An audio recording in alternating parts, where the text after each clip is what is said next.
Καλησπέρα.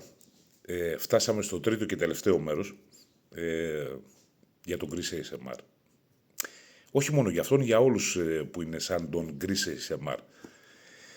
Λοιπόν, μετά από πάρα πολύ ψάξιμο όμως και πιστεύω δίκαιο ψάξιμο, γιατί πρέπει να είμαστε δίκαιοι, είπαμε, όταν σχολιάζουμε κάτι, κάποιους, μια κοινωνική ομάδα, κάποιους ανθρώπους, πρέπει να είμαστε δίκαιοι. Πρέπει να είμαστε δίκαιοι και δεν πρέπει να στεκόμαστε, δηλαδή ο καθένα μας έχουμε μια άποψη, έτσι. Δεν πρέπει να έχουμε εξεργάσουμε επειδή εγώ έχω αυτή την άποψη για αυτόν τον άνθρωπο ή για αυτούς τους άνθρωπους ή για αυτή την κοινωνική ομάδα. Πρέπει και έτσι να σχολιάζουμε, πρέπει να είμαστε δίκαιοι. Λοιπόν, επειδή θεωρώ ότι παρατράβηξε το θέμα με τον συγκεκριμένο άνθρωπο ή με κάποιους του στυλ ανθρώπους, τα μηνύματα που πήρα από σχόλια που έβλεπα, ξέρω, ας πούμε, μέσα σε δικά του βίντεο κτλ. Είναι απογοητευτική η κατάσταση. Δηλαδή, ξέρω, ας πούμε, ναι μεν αυτός ο άνθρωπος έχει πολλά ψυχολογικά προβλήματα, χρήζει σίγουρα ιατρικής παρακολούθησης, γιατί είδα και κάποια live που κάνει στο TikTok και τα λοιπά, κάποια βίντεο που συνεχίζει να κάνει. Αυτός ο άνθρωπος, ξέρω, ας πούμε, έχει φτάσει σε σημείο να βγαίνει να απαγγέλει και από το AI ένα ποιηματάκι που βρήκε, ξέρω, ας πούμε, ότι δεν προωθώ, δεν κάνω, δεν δείχνω, δεν ράνω, ενώ στα βίντεο του κάνει το αντίθετο. Τέλος πάντων, όλα αυτά γιατί έχει ψύχωση με το χρήμα, έτσι, ο συγκεκριμένος άνθρωπος έχει ψύχωση με το χρήμα. Δηλαδή, ξέρω, όλοι αυτοί οι άνθρωποι έχουν, το μυαλό τους κάνει κάποια focus. Έτσι και αυτός. Έχει κάνει αυτό το focus στο μυαλό του. Δηλαδή, ξέρω, ας πούμε, το χρήμα. Και πώς θα βγάλω χρήμα. Και δεν τον νοιάζει τίποτα μόνο και μόνο για να βγάλει χρήμα. Λοιπόν, τώρα το τρίτο μέρος το θεωρώ λίγο κουραστικό. Θα το έλεγα είναι το ρεζουμέ. Είναι και το τέλος. Δηλαδή, ξέρω, ας πούμε, τρίτο και τελευταίο. Ας ασχοληθούμε με κάτι άλλο, ξέρω, ας πούμε, πιο ευεργετικό, πιο καλύτερο για την κοινωνία μας. Ναι, αλλά κάποιος μπορεί να πει και, όχι μπορεί να πει μόνο, και έτσι είναι, ότι και αυτό είναι ένα σοβαρό θέμα για την κοινωνία μας. Έτσι είναι, ζει ανάμεσά μας αυτούς τους άνθρωπους. Δηλαδή, ακούνε παιδιά, όχι μόνο αυτός. Πολλοί, είναι πάρα πολλοί. Τέλος πάντων, το θέμα είναι ότι με το συγκεκριμένο άνθρωπο δεν υπάρχει λύση εκτός, είπαμε, από παρεμβάσεως ειδικού. Δεν υπάρχει άλλη λύση.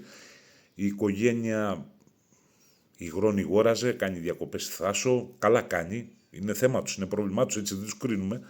Δεν κρίνουμε κανέναν εδώ πέρα. Προσπαθούμε να είμαστε δίκαιοι σε αυτά που λέμε και πρέπει να είμαστε δίκαιοι με όλους και με όλα, με τα πάντα στη ζωή μας. Λοιπόν, τέλος πάντων, αυτός ο άνθρωπος πρέπει να απομονωθεί με κάποιο τρόπο. Προσοχή, δεν λέω να απομονώσουμε αυτόν τον άνθρωπο από την κοινωνία. Όχι αυτό το πράγμα. Εάν πιστεύω απομονωθεί από τα κοινωνικά δίκτυα και χάσει αυτό που έχει, αυτοί οι άνθρωποι το μυαλό τους λοκάρει σε περίγυρες καταστάσεις. Εάν χάσει αυτό που έχει, δηλαδή το μικρό εισόδημα, γιατί τελικά ψάχτηκα πάρα πολύ με τους ακόλουθους που έχει, με τα views, με τα αυτά κτλ. Το εισόδημά του είναι πενιχρό. Γιατί κάτι ακούγεται για 2.000 ευρώ στο σύνολο από το TikTok, YouTube. Μα για να βγάλεις 1.000 ευρώ από το YouTube πρέπει να έχεις 450.000 ακόλουθους και οι προβολές σου να είναι στο Θεό. Δηλαδή, ξέρω, ας πούμε, να μιλάμε για 100.000 προβολές, για διαφημίσεις. Εκτός αυτού, αυτοί όλοι οι YouTubers και τα λοιπά, μετά από πάρα πολύ ψάξιμο, τα πολλά χρήματα τα βγάζουν από διαφημίσεις που παίρνουν. Γιατί έχω παρακολουθήσει κάποιους YouTubers ότι έχουν καλές διαφημίσεις από εταιρείες, προωθήσεις και τα λοιπά, από σπόνσορες, έτσι.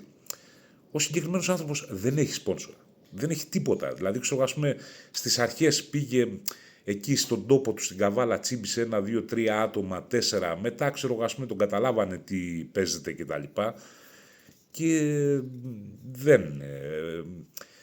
τον κόψανε. Γιατί τους έκανε και ζημιά. Γιατί ο κόσμος, ειδικά σε ένα ζαχαροπλαστείο, ο κόσμος από τα σχόλια και τα λοιπά στο Google, μέσα που υπάρχουν, ξέρω, οι επιχειρήσεις, τον καταράκωσε. Ο κόσμος, δηλαδή, τον διέλυσε τον άνθρωπο, τον επιχειρηματία αυτόν. Και συγκεκριμένα στην Καβάλα.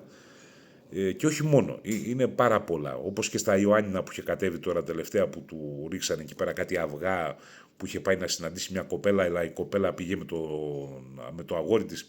Δηλαδή μια κατάσταση, τέλος πάντων, είπαμε, είναι πράγματα τα οποία τα φαντάζεται ο ίδιος. Κάνει σχέσεις με κοπέλες οι οποίες είναι κατά φαντασία, έτσι. Εντάξει, τέλος πάντων, ας μην ξεφύγουμε από το θέμα μας. Αυτό που βλέπω εγώ με το φτωχό μου μυαλό, αλλά σαν πρώτη λύση, σαν κοινωνία, τι μπορούμε να κάνουμε για κάποιους τέτοιους ανθρώπους, είναι αυτόν τον άνθρωπο, ξέρω, ας πούμε, να μην γίνεται ακολουθία στο κανάλι του, να μην γίνονται like, ίσως και αναφορές να γίνονται στο κανάλι. Ίσως, δυστυχώς δηλαδή, φτάνει σε κάποια σημεία και λες, μήπως τελικά μόνο έτσι προστατεύεται αυτούς τους άνθρωπους, γιατί δεν παρεμβαίνει κανένας. Η οικογένεια δεν παρεμβαίνει. Νόμος δεν υπάρχει. Δηλαδή, κοινωνικές υπηρεσίες να παρακολουθούν τέτοια πράγματα όπως στο εξωτερικό. Γιατί στο εξωτερικό υπάρχουν ειδικές υπηρεσίες σε όλη την Ευρώπη. Έτσι. Και στη Βουλγαρία. Εντάξει, δεν υποτιμώ τη Βουλγαρία, έτσι, προς Θεού. Αλλά είναι ένα πολύ πρώιμο μέλος, της Ευρωπαϊκής Ενώσεως και γι' αυτό το αναφέρω. Είναι μετά η Ουγγαρία, η Πολωνία, δηλαδή του πρώην Ανατολικού μπλοκ που είπαμε δεν υστερούν σε τίποτα, μια χαρά κουλτούρα έχουν οι άνθρωποι, μια χαρά λαοί είναι, πολιτισμό έχουν, το δικό τους πολιτισμό όπως έχουμε εμείς, όπως όλοι οι λαοί έχουν πολιτισμό. Έτσι. Μην αναιρούμε τώρα τους πολιτισμούς λαών ή επειδή ήταν στο Ανατολικό μπλοκ είναι κάτι πιο υποδιέστερο από εμάς ή από την υπόλοιπη Ευρώπη. Έτσι.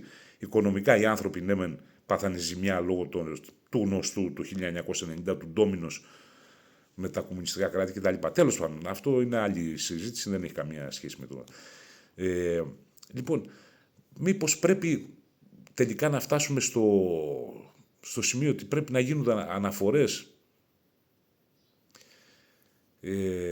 και dislike στο κανάλι του.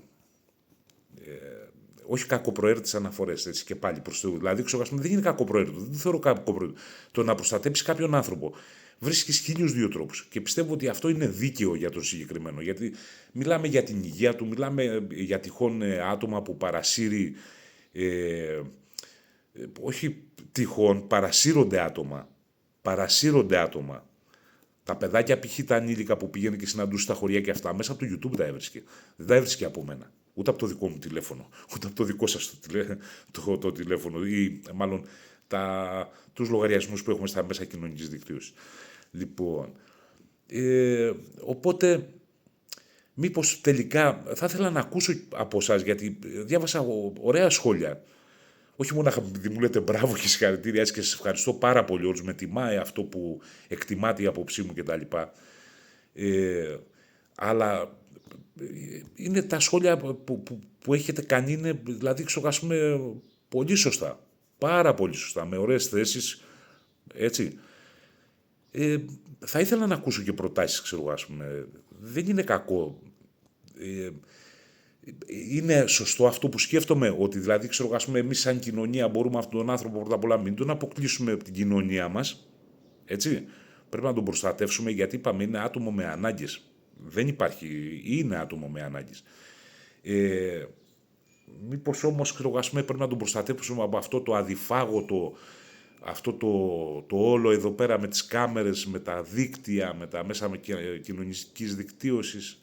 Μήπως δηλαδή, ξέρω, ας πούμε, πρέπει στο κανάλι του ή στους λογαριασμούς του να υπάρχει μια ευγενής παρέμβασή μας με ένα dislike ή μια αναφορά η οποία να είναι πραγματική όμως, έτσι, να είναι πραγματική, όχι να... Δεν ξέρω, μήπως.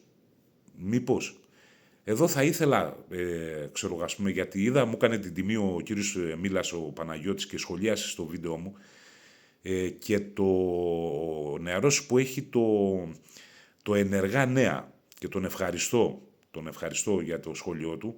Δεν θυμάμαι να με συγχωρέσει, δεν θυμάμαι το. Θα τους κάνω tag στο βίντεο και τους δύο. Και πάλι συγγνώμη από τον νεαρό με το ενεργά νέα, έτσι. Θυμάμαι όμως, γιατί τον παρακολουθώ, είναι πολύ δίκαιος, είναι πολύ αντράκι, είναι πολύ ντόμπρος, είναι κομμάντο με τη δικιά μας την ορολογία. Μ' αρέσει γιατί είναι δίκαιος. Λοιπόν, να δούμε τι μπορεί να γίνει σαν κοινωνία, ρε παιδί μου, ξέρω, να δούμε τι μπορεί να γίνει με αυτόν. Όχι μόνο με αυτόν, με πολλούς αυτούς. με πάρα πολλούς αυτούς, έτσι. Και πιστεύω να είναι η αρχή από το τέλος του συγκεκριμένου ανθρώπου, από την κατρακύλα. Γιατί το τέλος, δυστυχώς, αν συνεχίσει έτσι, δυστυχώς, θα είναι live και τώρα που κάνει TikTok και τα λοιπά, και λυπάμαι που το λέω αυτό. Δεν είναι ωραίο πράγμα για ένα συνάδελφο να λες ότι μπορεί, ενδέχεται να χάσει τη ζωή του, ξέρω, ας πούμε, έτσι, για όνομα του Θεού. Σε κανέναν. Είναι άσχημο πράγμα αυτό. Δεν πρέπει να το ευχόμαστε και ούτε πρέπει να περνάει από το μυαλό μας. Πρέπει να μας συνειδητοί και αν μπορούμε να αγαπάμε τους δίπλα μας, γινόμαστε καλύτεροι άνθρωποι εμείς. Έτσι. Ψάξτε το λίγο. Έτσι είναι. Τέλος πάντων, δεν θέλω να σας κουράσω πολύ. Ήθελα να κλείσω αυτό, επειδή είχα πει και θα κάνω και τρίτο. Ήθελα να κλείσω εδώ. Και καλό θα ήταν να έχω μια γνώμη, ξέρω, ας πούμε, είναι σωστό αυτό. Και να αποφύγουμε, ξέρω, ας πούμε, όλο αυτό το μπαίνω μέσα, γράφω εκεί πέρα, είσαι τόφαλος, είσαι... Ρε παιδιά, δεν κερδίζει κάτι. Δηλαδή, ξέρω, ας πούμε, εντάξει, δεν βγαίνει κάτι τώρα με το να μην σεβόμαστε τον άλλον και τα λοιπά. Εντάξει, είναι ότι είναι. Εάν ήταν, ξέρω, ας πούμε, κάποιος νοήμων, ο οποίος έκανε αυτό τι έκανε, δηλαδή, ξέρω, ας πούμε, να εκμεταλλευτεί κόσμο και λαό και τα λοιπά. Αυτός ο άνθρωπος, ναι, μεν το κάνει για να εκμεταλλευτεί και για να βγάλει χρήμα, γιατί είπαμε έχει αιμονή με το χρήμα. Αλλά δεν έχει πλήρης συνείδηση σε αυτά που κάνει. Έτσι, δυστυχώς. Και να μην αφήσουμε απ' έξω και τα κοράκια που κυκλοφορούν εδώ στα διάφορα, μέσα μαζικής δικτύωσης κτλ. Οι οποίοι τον εκμεταλλεύονται ασύστολα. Όταν θέλουν, ξέρω, ας πούμε, να κάνουν το τσαφ και το μπαμ κτλ. Εκμεταλλεύονται έναν άνθρωπο με ανάγκες. Και με το χειρότερο τρόπο. Εντάξει, αυτός ό,τι και να κάνει, δηλαδή, ξέρω, ας πούμε, ένας τέτοιος άνθρωπος, οι αντιδράσεις τους ποιες θα είναι. Είναι ενός ανθρώπου ο οποίος δεν έχει τη λογική ενροή σειρά σκέψεων. Άρα, τι θα κάνει. Μετά θα μιλάμε για κατάσταση Ανίτα Πάνια και τα λοιπά, ξέρω, ας πούμε, που κάποτε μας το δείχνα και στη τηλεόραση. Γιατί δυστυχώς η Ανίτα Πάνια του 2026 είναι κάποια TikTok, Facebook, YouTube και τα λοιπά, έτσι. Αυτό είναι. Έφυγε από την τηλεόραση που ήταν της εποχής τότε και τώρα της εποχής τώρα είναι το ίντερνετ, έτσι. Λοιπόν, τέλος πάντων, να μην το συνεχίσουμε άλλο, τα έχουμε πει, πιστεύω, όλα τώρα με 3 βίντεο κτλ. Απλά περισσότερο αυτό ήταν να πω τη σκέψη μου μετά από βαθιά σκέψη, μήπως τελικά η λύση με το dislike, τις αναφορές προς τα κανάλια του, δίκτυα, δεν ξέρω κτλ, πώς τα ονομάζουν, ίσως αυτόν τον άνθρωπο στο μέλλον το σώσει. Μήπως. Γιατί αυτός ο άνθρωπος, αν πάψει να έχει views, αν πάψει να έχει έσοδα, έστω αυτά τα μικρά, γιατί είπαμε, δεν έχει μεγάλα έσοδα. Τώρα, πώς θα βγάζουν αυτά τα 2.000 που λέει και ο ίδιος κτλ. Δεν υπάρχουν αυτά τα νούμερα. Πρέπει να πάρεις τρελά. Τέλος πάντων, δεν υπάρχουν. Έψαξα, έβγαλα τα μάτια μου ψάχνοντας και τα λοιπά και αυτά. Μίλησα και με ανθρώπους στο εξωτερικό, οι οποίοι, μιλάμε τώρα, τέλος πάντων, το πώς μίλησα και αυτό είναι. Δεν θα ήθελα να το αναφέρω, γιατί όχι ότι είναι μυστικό, αλλά απλά θα μου πεις τι το παίζει, ότι ξέρει κάποιον στο εξωτερικό. Ναι, έτυχε και εγώ στη ζωή μου να ξέρω κάποιον, λοιπόν, ο οποίος έχει και 1,5 εκατομμύριο followers, έτσι, αλλά δεν βγάζει τέτοια λεφτά. Τώρα μην το τραγικό, είναι λίγο εξωφρενικό το νούμερο, τα 2.000 δηλαδή για τον συγκεκριμένο εδώ. Λοιπόν, τέλος πάντων, να είστε καλά όλοι, θα περιμένω γνώμες. Εάν το δείτε και όσοι δείτε το βίντεο, ξαναλέω. Λοιπόν, θα περιμένω γνώμη σε αυτό. Είναι σωστό να γίνει κάτι τέτοιο? Θα πιάσει? Θα δουλέψει? Δεν ξέρω. Θα φανεί. Λοιπόν, σας ευχαριστώ πάρα πολύ για την υπομονή σας και σας ευχαριστώ πάρα πολύ για τη τιμή που κάνετε με τα σχόλιά σας και τις προβολές σας. Να είστε καλά. Καλησπέρα.